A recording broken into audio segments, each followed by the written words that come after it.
Santa Cruzan. Sula pa ang Mayo 3, adunay pagsaulog sa pagpangita sa balaang krus sa Jerusalem, din si Kristo gilansang. Kini nga pagsaulog nagsubli sa pagpangita ni Santa Elena, ang inahan ni Constantino. Kini nga tradisyon sa pagpangita miabot dinhi sa Pilipinas pinaagi sa mga pari. Kining Holy Cross o Santa Cruz nahimong patron sa distrito Santa Cruz sa Manila o Santa Cruz sa Ilocos Sur. Din ang pagbalaan sa Santa Cruz gisaulog sa tibok bulan sa Mayo. Kini nga pagsaulog una pa kini sa pagsaulog sa Flores de Mayo nga gigahin para kang Birhen Maria. Kining pagsaulog sa kapistahan sa Santa Cruz or Holy Cross o Santa Cruzan nagkalahi-lahi sa matag lugar.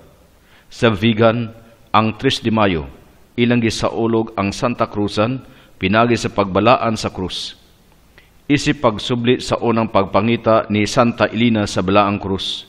Usa ka maanyag nga babay nga kunuhay si Elena or Helena, gikoronahan sa panahon sa kapistahan. Adunay pagprosesyon sa balaang krus sa mga prinsipal nga mga dalan sa kalungsuran. Sa ubang mga lungsod sa Marinduque, Bataan ug Bulacan, ang pagprosesyon ug ang komedyas makita diha sa pagkakaplag sa krus. Mao kini ang climax sa pagsaulog. Sa ubang mga lugar, ilang gidramatize ang pagkakaplag sa krus diha sa pasyo sa simbahan o mga kasikbit nga mga lugar. Din sila naghimo og tulo ka bukid nga gibutangan og mga sanga. Pagkahapon o pagkagabi, usa ka babay nga kunuhay si Santa Elena or Helena, inubanan sa usa ka hari nga kunuhay si Haring Constantino, og sa mga sundalo, mukalot sa mga bukid nga hinimo, hangtod nga ilang makita ang krus.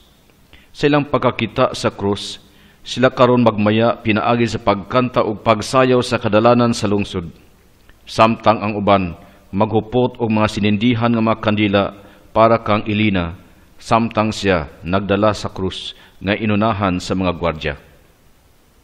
Sa dagan sa kapanahunan, kini nga eksena gisaulog sa mga kalungsuran o kabaryuhan dinhi sa Pilipinas. Pero adunay kausaban, nanay pagdugang sa mga personalidad sama sa mga sulugoong babay, Mitusalim o Bishop Macario.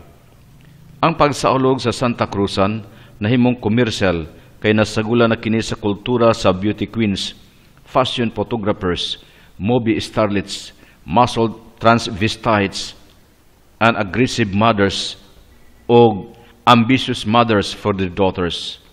Nawala ang original nga tumong sa mga pagsaulog o kini kinahanglan sa pagbalik sa original nga pagsaulog nga naa ang pagkareliyoso o ang pagkabalaan sa pagsaulog.